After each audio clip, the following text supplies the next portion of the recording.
자, 우리가 출애굽기의 말씀을 계속해서 상고하는 중에 있습니다. 자, 이스라엘 백성들이 애굽을 나온 지 오늘 말씀에 보면 3개월째 접어들었을 때에 이들이 시내 광야에 도착하게 되었다, 이렇게 말씀을 하고 있습니다.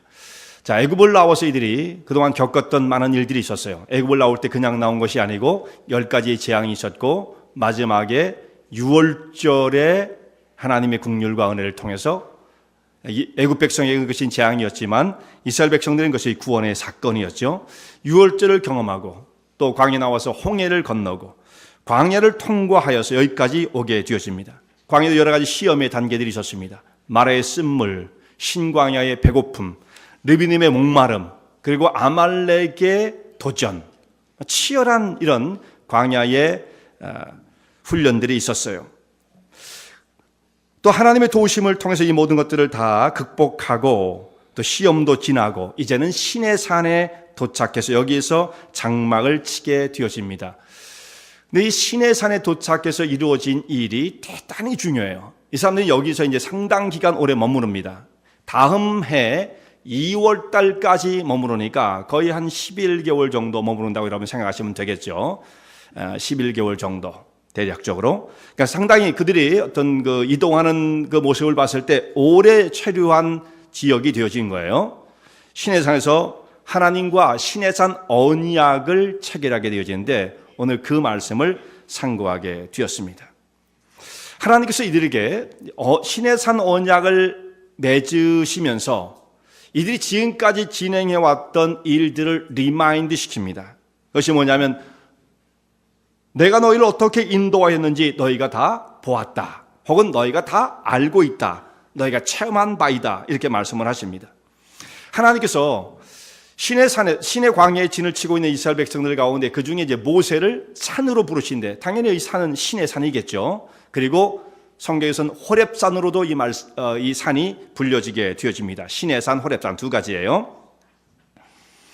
하나님께서 모세에게 이제 말씀을 전하십니다. 모세는 하나님의 말씀을 받아서 이스라엘 백성들에게 전해주는 중간자의 역할을 하고 있어요. 이게 진짜 중간자입니다. 그리고 이스라엘 백성들이 의사를 말하면 그것을 하나님께 이스라엘 백성들의 의사를 받아서 하나님께 전달하는 일, 그것을 이제 모세가 그 중간에서 이 역할을 하고 있었습니다. 하나님께서 모세를 부르셔서 그에게 말씀하십니다. 내가 애굽 사람들에게 행한 모든 일과 또 너희를 업어서 내게로 인도한 모든 것을 너희가 다 보았느니라, 이렇게 말씀하십니다. 독수리 날개로 너희를 업어서 내게로 다 인도하였다. 첫 번째 하나님께서 이스라엘 백성들에게 이제 지나간 일들을 리마인드 시키는데, 여러분 이게 지나간 일들이라고 해서 의미 없는 게 아니고 대단히 중요합니다. 과거에 우리가 어떤 일들을 경험했는가, 그것이 오늘날 신앙의 바탕을 이루게 되어지거든요. 그 근거가 없이 나 그냥 하나님을 믿어 이렇게 하기가 쉬운 게 아니거든요. 쉽지 않을 뿐만 아니라 그렇게 되면 의미가 없어요. 그러니까 과거에 하나님께서는 우리에게 어떤 분으로 역사하셨는가, 이 근거를 바탕으로 해서 우리 하나님을 섬기는 거예요. 이스라엘 백성이 경험한 바는 애굽에서 주님의 살아계신 역사를 나타내 보이셨다. 애굽인들을 치신 사건, 가장 대표적으로는 10가지 사건 중에서도 마지막에 장자의 죽음을 당하는 그 재앙이 있었고, 그때 6월절 어린 양의 피로 말미암아 이스라엘 백성들은 구원을 받게 되었습니다. 그래서 이스라엘 백성들이 애굽에서 종살이하던 그 상태에서 놓여서 광야로 나와 가나안 땅을 향해서 갈 수 있게 되었던 것입니다. 자, 여기에 이들이 애굽을 벗어날 때 사람의 힘은 하나도 필요하지 않았어요. 이스라엘 백성들이 여기서 뭘 한 게 하나도 없습니다. 하나님이 다 이루신 거죠. 그것은 무엇을 의미하냐면 구원의 역사는 전적인 하나님의 은혜의 역사다라는 것을 말씀하시는 거예요. 사람이 뭔가를 노력함으로써 해결되질 문제가 아니에요. 인간은 천적으로 무능합니다. 마치 애굽의 바로의 그 폭정 밑에 시달리며 고통당하고 성 쌓는 노예로서 고생을 하던, 그리고 신음하며 고통하던 애굽의 그 노예들이었던 이스라엘 백성들의 그 모습처럼 그때 아무런 저항도 하지 못했잖아요. 죄의 세력 가운데 있는 사람의 모습이 그와 같죠. 자기가 무언가를 노력하고 양심적으로 살고 자기의 삶을 개선시키면 그 죄의 상태, 세상의 그 억압 속에서 벗어날 수 있느냐? 그건 안 되는 거예요. 그건 사람의 힘으로 할 수 없어요. 오직 하나님의 그냥 전적인 구원의 능력으로 우리를 건져주시는 겁니다. 그러니까 구원은 뭐예요? 하나님이 값없이 주는 선물인 거예요. 선물. 분명히 지는 거죠. 그러니까. 자, 하나님께서 너희를 어떻게 애굽에서 인도해내신 너희가 다 보았다. 두 번째는 이들을 인도하실 때 내가 너희를 독수리 날개로 업어서 내게로 인도했다. 이렇게 말씀하는데 독특한 표현이 여기 표현되어 있죠. 너희를 독수리 날개로 업어서 내게로 다 인도하였다. 이 말씀은요, 우리가 독수리가 어떻게 자기의 새끼를 돌보는가에 대해서 우리 그걸 관찰할 기회도 없었고 우리는 잘 모르지만 성경에 이 말씀이 아주 상세하게 표현되어 있는 구절이 나와요. 신명기 32장 11절 말씀 보면은 거기에서 하나님께서 이스라엘 백성들을 인도하시면서 독수리가 자기 새끼를 돌보듯이 하였는데 독수리는 자기 새끼를 어떻게 돌보느냐? 독수리가 여러분 이 날개를 쫙 펴고 창공을 날아다니는 하늘의 왕이죠. 하늘의 왕. 이게 저절로 되는 게 아니고 물론 등치가 크니까 뭐 이제 상당히 유리한 점이 있습니다만 그냥 이 저절로 되어지는 것이 아니라 어미로부터 혹독한 훈련을 받고 케어를 받으면서 나는 법을 배우고 그렇게 해서 어머니의 보호와 훈련 속에서 자라남으로써 마침내 강한 바람이 불어와도 독수리는 그렇습니다. 바람이 강하면 강할수록 유리해요.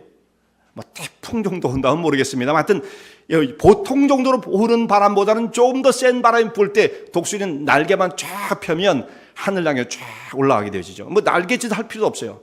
날개에 힘이 있어서 날개만 쫙 펴면 그 바람을 타고 하늘로 올라가다가 밑에 먹잇감이 있으면 쫙 내려 솟구쳤다가 떨어지게 되어지는 거죠.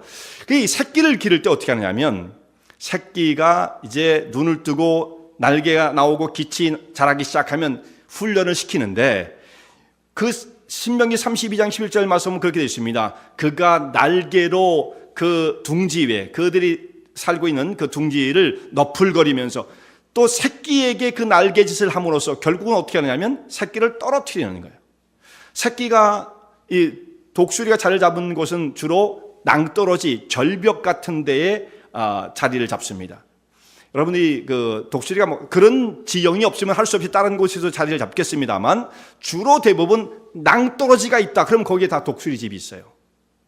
위스콘신 가봐도 낭떠러지가 있으면 그 위에 가면 독수리 집이 있습니다. 그 나무 위에 이런 식으로. 이게 사람이 갈 수 없는 것, 그리고 최고 높은 그 지역에 자기 둥지를 딱 해놓고 새끼를 키우는데 새끼 훈련을, 나는 훈련을 시킬 때 날개질을 해서 떨어뜨려요. 밑으로. 그러면 이제 낭떠러지에서 쭉 떨어질 거 아니겠어요? 그냥 뭐 살아보겠다고 이 독수리가 이제 날개질을 하겠죠. 그래서 힘이 없을 때 떨어지면 할 수 없이 땅바닥으로 떨어지게 될 텐데 땅에 닿기 전에 독수리가 바로 내려와서 자기 새끼를 등에 업는 거예요. 바로 그 말씀입니다. 자기 새끼를 등에 업어가지고 땅에 부딪히지 않게 해서 다시 그를 데리고 올라가서 이 훈련을 반복함으로써 독수리가 나는 법을 배우게 되어지고 마침내 하늘을 지배하는 하늘의 왕이 되게끔 만드는 거예요. 자, 그런 모습으로 하나님께서 오늘 우리를 케어하시고 돌보셨다는 말씀이에요. 힘이 없고 연약한 독수리 새끼처럼, 새끼 때는 아무런 힘이 없잖아요. 아무런 힘이 없고 연약한 자들이었지만 하나님께서 이 광야의 훈련을 통해서 이스라엘 백성들을 훈련시키고 그것이 그저 괴로움을 주는 것, 고통을 가져다 주는 것, 그것으로 끝나는 것이 아니고 이스라엘 백성을 더 강하게 만들고 하나님 백성으로 세우는 역할을 했다라는 말씀입니다. 내가 너희를 어떻게 독수리 날개로 업어서 너희를 어떻게 인도하였는지를 너희가 다 경험한 바이다. 이렇게 말씀을 하고 있습니다. 이스라엘 백성들이 홍해의 위험이 있었지만 하나님께서 홍해를 갈라 마른 땅처럼 건너게 하시고 광야에 많은 시련과 도전들이 있었지만 그것을 다 극복하게 하시면서 마침내 이 시내산까지 도착하게끔 만드셨어요. 이것은 하나님께서 이들을 하나님의 다스리신 은혜의 손길로 친절하게 또 철저하게 보호하고 계시다는 것을 말씀하고 계시는 것입니다. 그리고 이제 광야로 이 시내산으로 인도하신 다음에 이제 이들에게 이렇게 말씀하시는 거예요. 독수리 날개로 인도한 내가 너희에게 이제 말을 한다. 여기서 시내산에서 언약을 하나님과 맺게 되어지는 것입니다. 너희가 내 말을 잘 듣고 내 언약을 지키면 너희는 나의 소유가 될 것이다. 이제 여기서 언약을 체결하는 장면, 첫 번째 제시한 언약의 조건이 나옵니다. 어떻게 하면 언약이 맺어지느냐면 이스라엘 백성이 하나님 말씀을 잘 듣고 언약을 지키는 거예요. 이것이 이스라엘 백성이 지켜야 할 조건인 것입니다. 여기 보면 출애굽기 19장 5절 말씀에 19장 5절 하나님 말씀을 잘 듣고 이렇게 돼 있죠. 하나님 말씀을 잘 듣고. 자, 어떻게 하는 것이 하나님 말씀을 잘 듣는 거냐? 어떻게 하는 것이 여러분 하나님 말씀을 잘 듣는 것이겠어요? 지금 여러분 보니까 하나님 말씀을 너무 잘 들으세요. 예. 우리 성도님들은 정말 대부분의 분들이 이 말씀을 이렇게 듣기 위해서 귀를 쫑긋 세우고 그러신 분들이 대부분이에요. 너무 감사한 거죠. 성경에도 하나님 말씀을 잘 듣고라고 돼 있어요. 어떻게 하는 게 잘 듣는 거냐 그랬더니 그건 잘 듣는 거라고 그러더라고요. 잘 듣는 거. 근데 성경에 어떻게 표현되어 있느냐면 잘 듣는다는 말을 잘이란 말은 없어요. 원래 히브리 성경에 잘이란 말은 없고 거기에 대신 어떻게 표현하냐면 이 듣는다는 말을 2번 반복해서 썼습니다. 2번 반복해서. 의미가 있죠. 여러분 그 사무엘이라는 우리 이름을 알죠. 사무엘. 하나님이 들으셨다라는 뜻이에요. 그래서 구약 성경에 이 사마라고 하는 말이 듣는다는 말인데 이 말이 굉장히 중요하게 쓰입니다. 사무엘도 이름이 거기서 나왔어요. 듣는다라는 그 말을 2번 반복해서 형태는 좀 다르지만 그렇게 기록이 되어 있어요. 붙여가지고 기록이 되어 있습니다. 굳이 우리의 말로 번역을 한다면 여기 잘 듣는다고 표현되어 있지만 이렇게 말할 수 있겠죠. 듣고 또 듣는 것이다. 혹은 철저히 듣는 것이다. 아니면 다 듣는 것이다. 이렇게 우리가 말할 수 있습니다. 상당히 강조되어진 말씀이에요. 정성을 다해서 듣는 것이다 라는 말씀입니다. 여러분 하나님 말씀에 귀를 기울이고 우리가 어떻게 그 말씀을 대하느냐에 따라서 그 삶의 그 다음 단계가 달라지게끔 되어 있어요. 그러니까 듣는 것을 그렇게 강조를 하는 거예요. 잘 들어야 된다. 강조를 하는 것입니다. 건성으로 들은 분들은 건성으로 말씀을 대하고 건성으로 말씀을 그렇게 대하니까 순종할 수가 없어요. 순종할 수 없습니다. 그러니까 사실 여기서 한 7, 80%는 교회에서 예배를 드리면서 거의 결정이 나는 거예요. 그것도 넘을지도 몰라요. 어떻게 들었느냐에 따라서 그 결과는 바로 그 다음부터 이어지기 시작합니다. 건성으로 들었어요. 별로 그렇게 중요한 것 같지 않아요. 그러면 그 사람은 반드시 그 말씀을 중요하지 않게 여기며 살아가게 되어지는 거죠. 건성으로 살아가게 되어지는 것입니다. 몸은 여기에 와 있지만 우리의 집중력을 딴 데 잃어버리고 다른 생각을 하고 복잡한 생각들이 많죠. 스마트폰에 주의를 뺏기면 안 돼요. 네, 안 됩니다. 그럼 우리 정신이 다 다른 데 가 있기 때문에 결국은 세상 속에서도 조금만 뭔 일이 생기면 하나님 말씀은 다 사라지고 세상적인 자기의 생각을 가지고 살아갈 수밖에 없다 이 말씀이죠. 하나님의 말씀 가운데 히브리 말 중에 듣는다라고 하는 말은 굉장히 중요한 의미를 갖고 있습니다. 우리말하고 똑같아요. 자, 여러분 잘 들으면 어떻게 됩니까? 그 말씀을 잘 들으면 결국은 말씀을 잘 듣는 사람 그러면 어떻게 되어져? 말씀을 잘 순종하는 사람이 되어지죠. 우리말이 똑같아요. 야, 쟤는 정말 부모님 말을 너무 잘 들어. 그럼 뭐라고 어떻게 생각하는 겁니까? 부모님 말씀을 잘 순종한다는 뜻이잖아요. 저 사람 하나님 말씀을 너무 잘 들어. 하나님 말씀을 순종한다는 그런 의미로 쓰는 거잖아요. 이게 히브리어에서 사용되어진 거예요. 사마 그 말을 쓰면 하나님 말씀을 잘 들어. 그러면 잘 듣는 것, 히어링을 잘하는 것뿐만 아니라 말씀을 따라 순종한다는 의미를 갖고 있어요.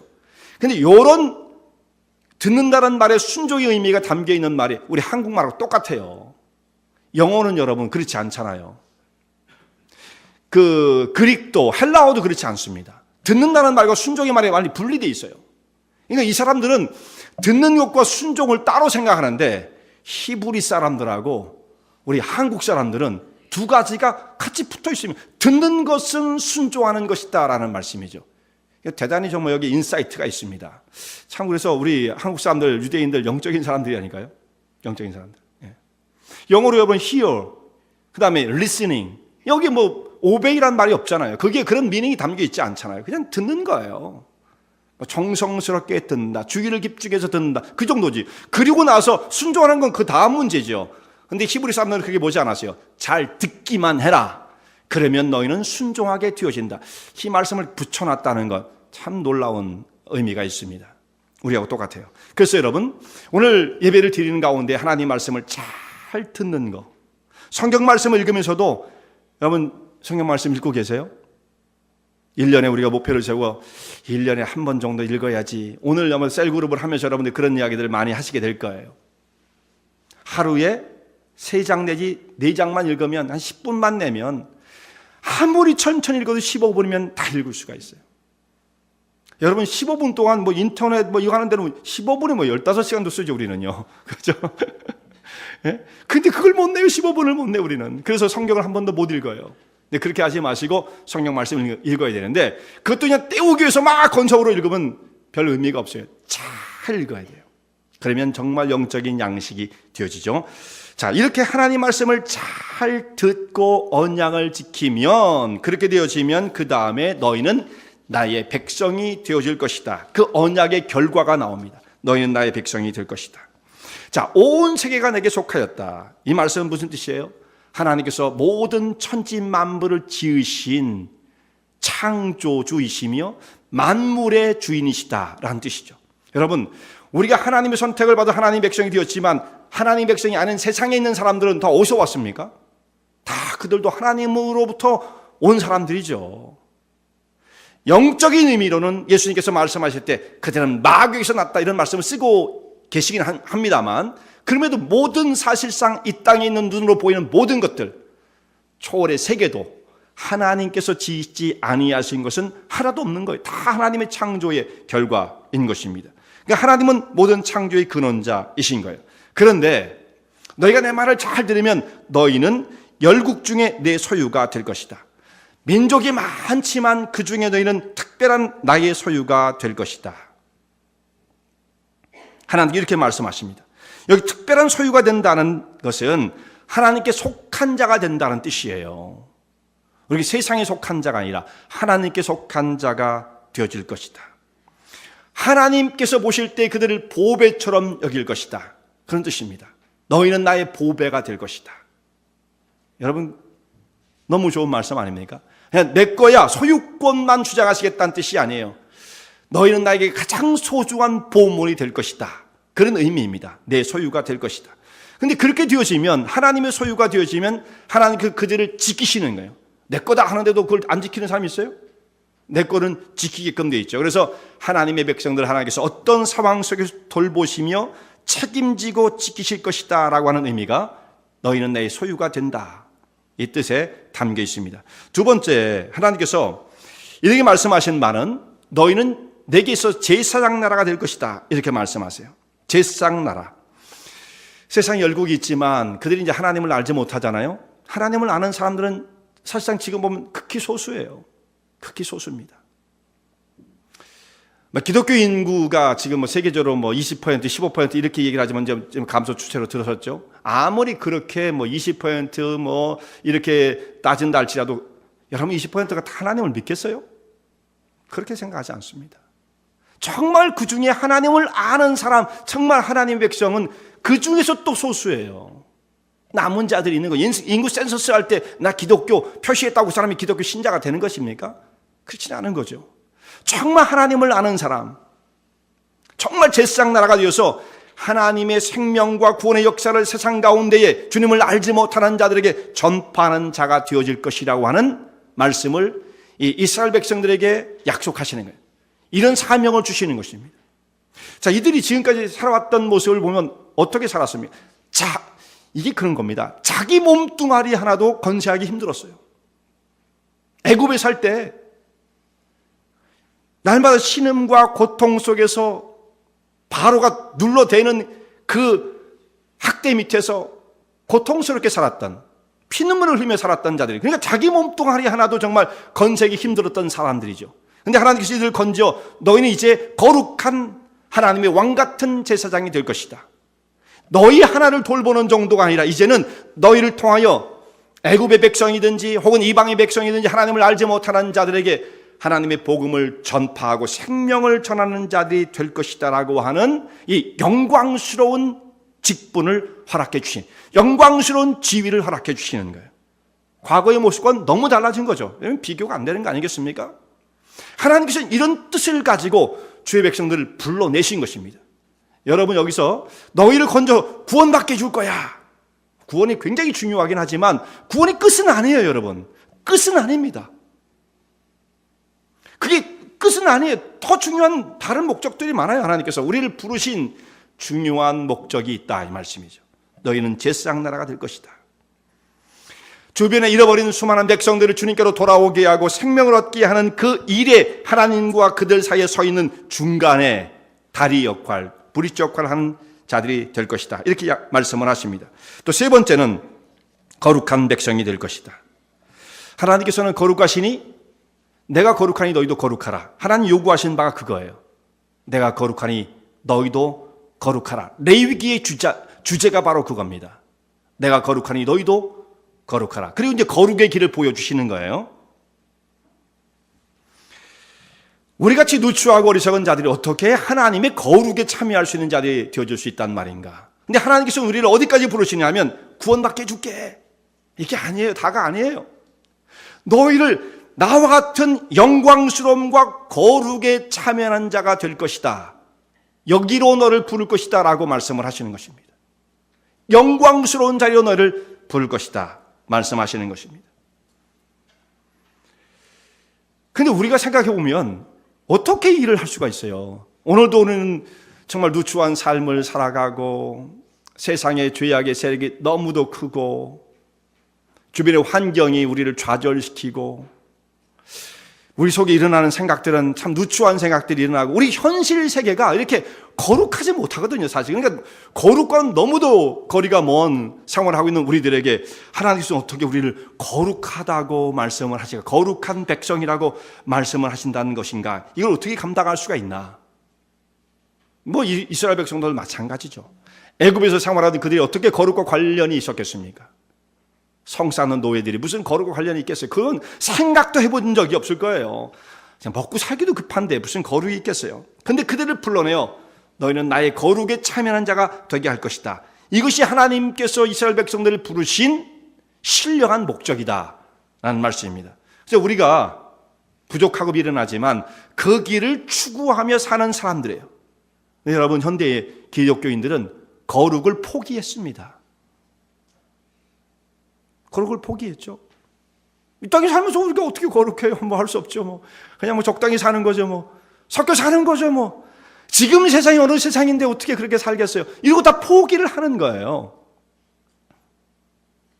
거룩을 포기한 시대. 그리고 이제 이렇게 말을 합니다. 거룩한 길을 우리가 부족함에도 불구하고 믿음의 길을 선택하여 그 길로 가려고 그러면은 어떻게 하느냐면 옆에 뒤에 있는 사람들이 그 사람들 보고 뒤에서 막 웃어요. 아이, 쟤들은 홀리파야, 홀리파. 아이, 저 사람들, 아유. 이러면서 그 사람 오히려 비웃습니다. 그런 시대예요. 하나님의 말씀과 믿음대로 살려고 하면 오히려 조롱을 당하는 시대가 오늘의 시대란 말씀이죠. 이 거꾸로 된 거죠, 사실상. 말이 안 되는 거예요. 현실적으로 오늘 우리는 그러한 도전의 직면에 있어요. 근데 뒤에서 어떤 사람들, 부족하지만 그럼에도 불구하고 믿음의 길을 그래도 성실히 가려고 하는 사람들을 뒤에서 조소를 한다면 그것은 하나님의 신령한 계획을 조소하는 거예요. 아주 무엄한 것입니다. 아주 이것은 정말 하나님을 경멸하는 태도인 것입니다. 있을 수가 없는 거예요. 오히려 격려는 못 해줄 망정. 야, 나는 못해도 그냥 당신이라도 열심히 하니 얼마나 좋으냐. 이렇게 해야죠, 사실. 근데 요즘은 이 거룩을 포기한 시대. 그러나 하나님께서는 하나님 백성들을 거룩한 모습으로 부르셨다는 것, 거룩한 백성이 될 것이라는 것을 말씀하십니다. 이 거룩의 의미는 무엇이냐면 우리가 어떻게 거룩해질 수 있겠어요? 정말 이 거룩은 그것입니다. 구별되어짐이에요. 구별되어짐. 세상에 살면서 세상하고 똑같이 살면 그건 거룩이 없어요. 세상의 방식대로 그들이 사고하는 사고의 방식대로 사고의 체계를 따라 그들의 가치관에 쇠뇌가 되고 영향을 받아서 다 그렇게 사는데 뭐 나라고 어떻게 하겠어. 이러고 사는 것은 거룩을 포기한 삶이 그게 바로. 근데 그럼에도 불구하고 우리가 하나님 백성으로 부름을 받았기에 하나님의 뜻을 따라 믿음 가운데로 나아가길 원합니다 라고 하면 바로 그것이 거룩을 추구하는 삶이에요. 부족하죠.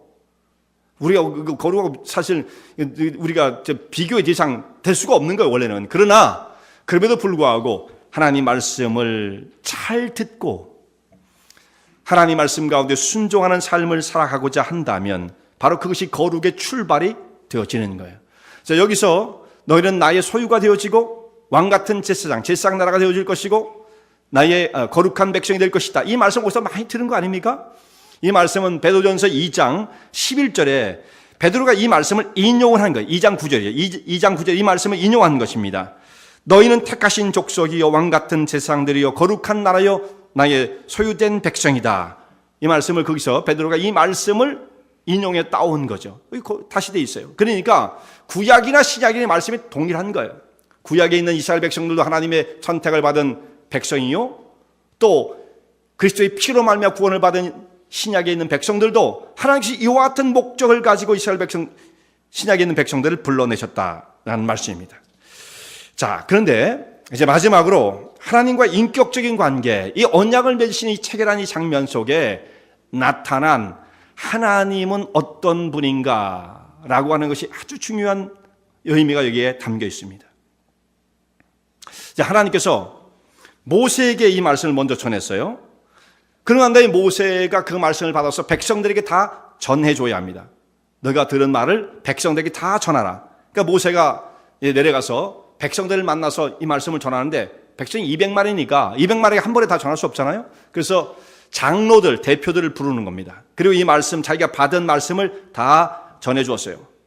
너희가 애굽에서 나온 것, 광야를 건너면서 하나님께서 독수리의 날개로 업었던 것, 그리고 언약을 체결하면 이렇게 되어지고 언약의 결과는 이렇게 되어진다는 것, 이것을 이제 이스라엘 백성들에게 전파해 주었습니다. 자, 그 말씀을 들은 장로와 이스라엘 백성들이 어떻게 응답을 하느냐면 다 같이 소리를 높여서 이렇게 외칩니다. 우리가 다 행할 것입니다. 여호와의 명하신 말을 따라서 다 따를 것입니다. 그러니까 이제 모세가 그 말씀을 받아서 이제 하나님께 다시 이스라엘 백성들이 하나님 말씀대로 다 따르기로 결정을 했습니다. 그들이 원하는 바입니다. 이렇게 다시 보고를 드리는 거죠. 여기서 이제 언약이 맺어지는 거예요. 자, 하나님께서 이 장면을 보면 언약을 맺을 때 이스라엘 백성들에게 일방적으로 강요하지 않는다라는 거예요. 너희가 진정으로 그것을 원하느냐? 너희가 구원을 경험한 바가 있고 하나님의 은혜가 어떠했다는 것을 경험한 바가 있기 때문에 그것을 미루어 그것을 근거로 해서 믿음의 길 가운데 서고 나와 언약을 맺고 이 신령한 길을 따르기로 정말로 결정한다는 말이냐? 내 말을 듣고 순종하여 이 믿음의 길을 걷게 되어진다면 너희는 나의 소유요 왕같은 제사장이요 거룩한 나라가 될 것이다. 그렇게 했을 때 이들이 정말 그 말씀대로 따르겠습니다라고 자발적으로 자원하는 마음으로 하나님 앞에 응답을 하게 되어집니다.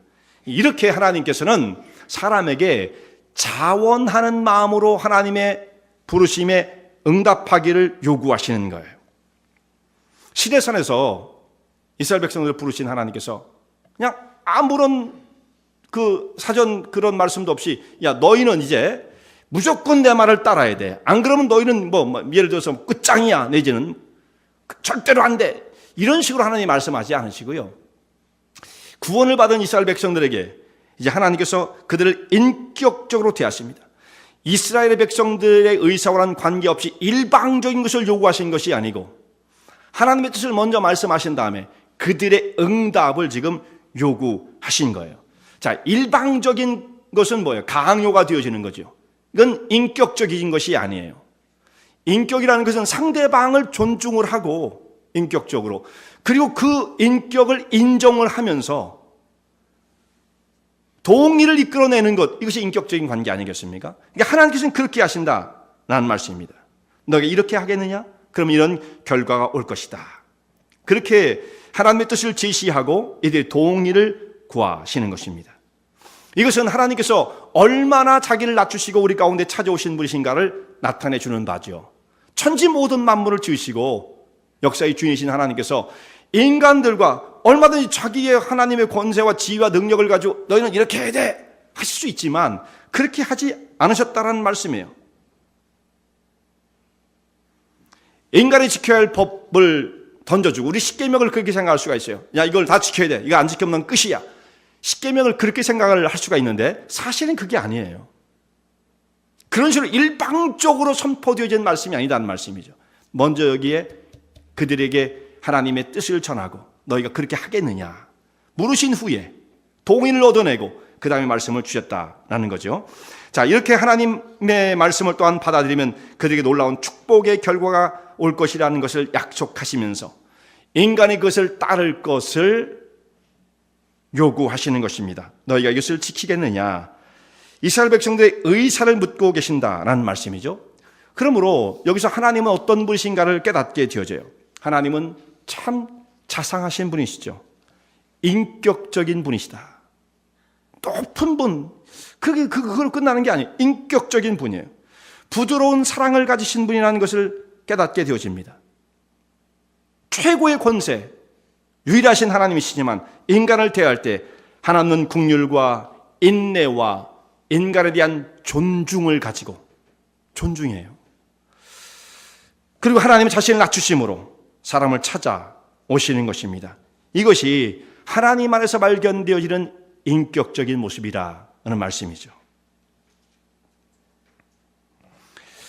자, 이처럼 우리를 인격적으로 대해 주신다면 이제 하나님 백성들은 어떻게 하나님께 응답을 하겠습니까? 저희들도 마찬가지로 인격적으로 하나님을 대해야 되는 거예요. 이제 하나님 그걸 요구하시는 겁니다. 대단히 중요한 문제예요, 이것이요. 우리를 그렇게 존중하고 대해 주셨으면 이제 우리가 하나님 앞에 응답할 때 하나님 앞에도 똑같은 인격적인 모습으로 하나님을 대하고 응답해야 합니다. 온 마음의 중심으로 응답함이 마땅한 거예요. 하나님 우리 연약함을 아십니다. 그러니까 뭐 부족한 자들이라는 걸 정말 너무나 잘 아십니다. 그럼에도 불구하고 하나님의 마음에 진실과 인격을 담아 하나님 백성들이 그 모든 마음의 중심으로 주님 앞에 응답하는 것을 기대하고 계신 것이죠. 그래서 하나님께서 이제 사람들에게 바라보시면서 우리가 이제 하나님 앞에 믿음의 길을 걸어갈 때 여러 가지 모습이 있어요. 여러 가지 신앙의 고백이 있고 그 가운데 이런 고백을 하는 사람이 있습니다. 저 하나님께 다 맡겼어요. 다 맡겼어요. 그 사람의 말만 들으면 정말 대단한 믿음을 가지고 있는 것처럼 다 하나님께 모든 걸 맡기고 신뢰하며 살아가는 것처럼 생각이 들 수가 있어요. 근데 이게 말만 그렇게 되면 굉장한 문제를 낳을 수가 있어요. 말만 그렇게 할 뿐이지 말씀을 따라 살지를 않아요. 하나님을 사랑하지도 않아요. 그러면서 그냥 하나님께 자기의 모든 것을 맡겼으니 책임져 달라는 거예요. 책임져 달라는 요구인 것입니다. 하나님의 부르심 앞에는 자기는 응답하지 않으면서 내가 어떻게 살든지 상관하지 마시고 그런 것들은 하나님 알 필요 없으시고요. 하나님께서는 저 일방적으로 저희 삶을 좀 돌봐주셔야만 하겠는데요. 내 삶을 좀 돌봐주셔야만 쓰겠는데요. 이런 거나 마찬가지인 것입니다. 이것은요. 가장 인격적으로 하나님 앞에 응답을 해야 할 사람이 오히려 하나님을 무시하며 가장 비인격적인 모습으로 주님 앞에 나아가는 것이나 다름이 없는 것이죠. 이런 무례한 요구가 어디 있겠습니까? 나는 내 원하는 대로 살 테니까 하나님 내 삶을 좀 책임져 주세요. 하나님의 능력이면 그걸 못하겠어요? 하나님이 그렇게 모든 권세를 다 갖고 계시다면서 그거 하나 못해 주시겠어요? 그리고 제가 하나님을 모르는 건 아니지 않습니까? 그 정도로 만족하시고 내 삶을 책임져 주십시오. 이렇게 하면서 만약에 하나님 응답해 주시면 하나님 찬양할 거예요? 이것이 신앙이 아니라는 말씀입니다. 이것이 신앙이 아니에요. 이것은 그야말로 하나님을 모욕하는, 인격적이신 하나님을 모욕하는 행위가 되어지는 것입니다. 하나님은 자신의 지위와 권세를 가지고 얼마든지 인간을 억압을 하면서 신앙의 길을 강요하실 수가 있으셨지만 그렇게 하지 않으셨습니다. 만약 그렇게 되어지면 하나님이 창조를 스스로 부인하는 것이 되어버려요.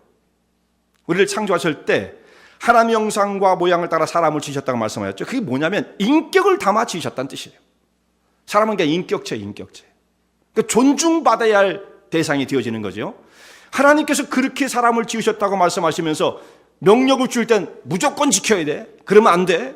그러면 끝이야. 이런 식으로 하나님께서 우리를 대하셨다고 한다면 비인격적으로 대하시는 거죠. 하나님 그러실 수가 없습니다.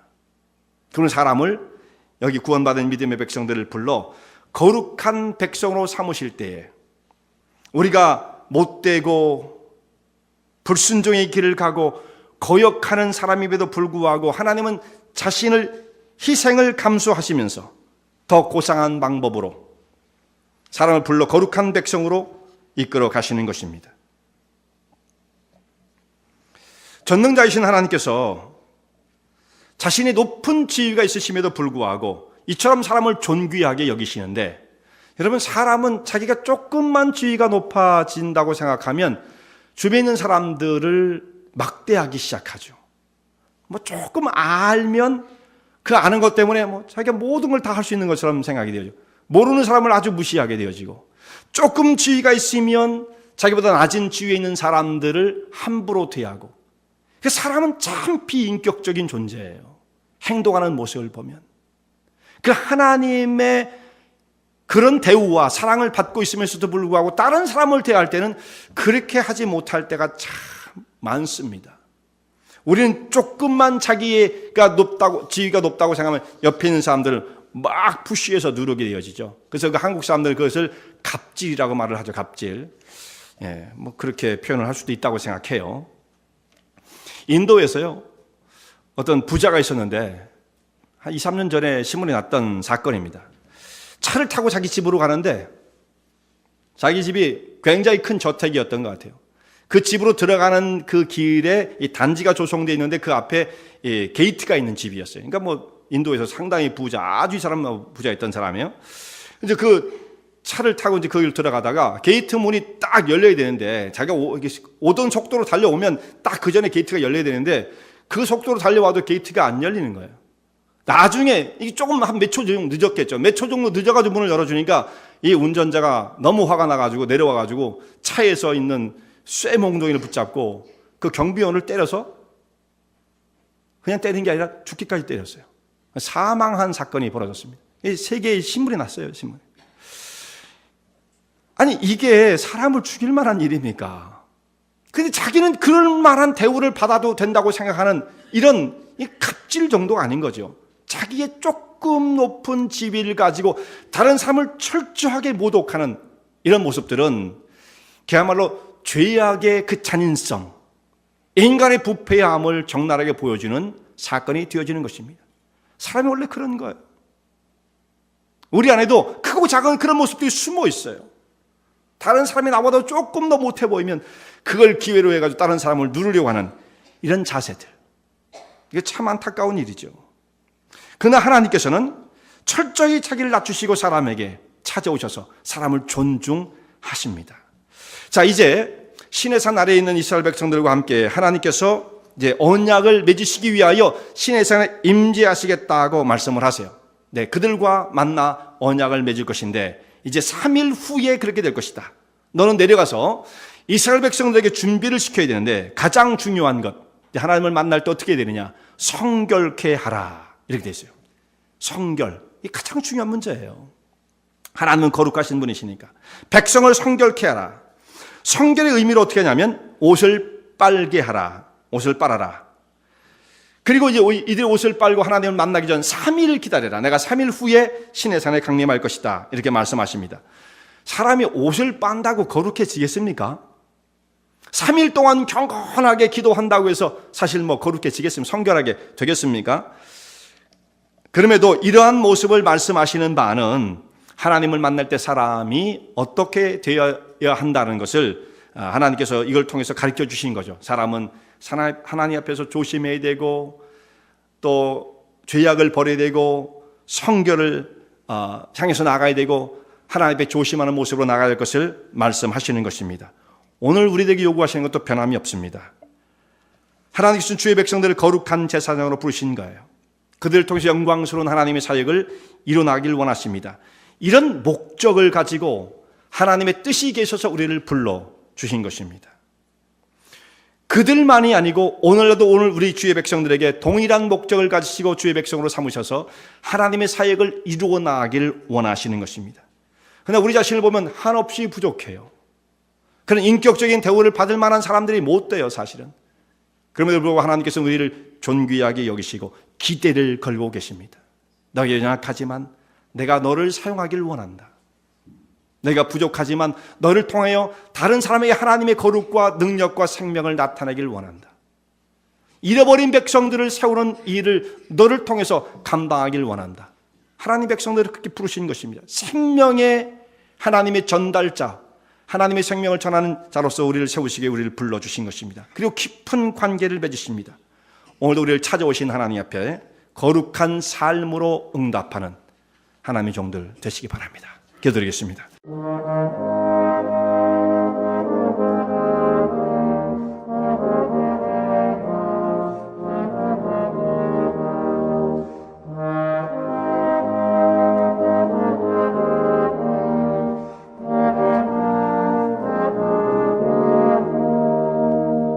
이 설교 말씀을 듣고 신앙 상담을 원하시는 분들은 847-962-4412번으로 전화 주시기 바라며 은혜와 진리 장로교회는 230 US 하이웨이 45번 인디언 크릭 일리노이 60061에 위치하고 있습니다. 주일 1부 예배가 아침 8시, 2부 예배가 11시에 있으며 새벽 기도가 매주 화요일부터 토요일까지 오전 6시에 있습니다.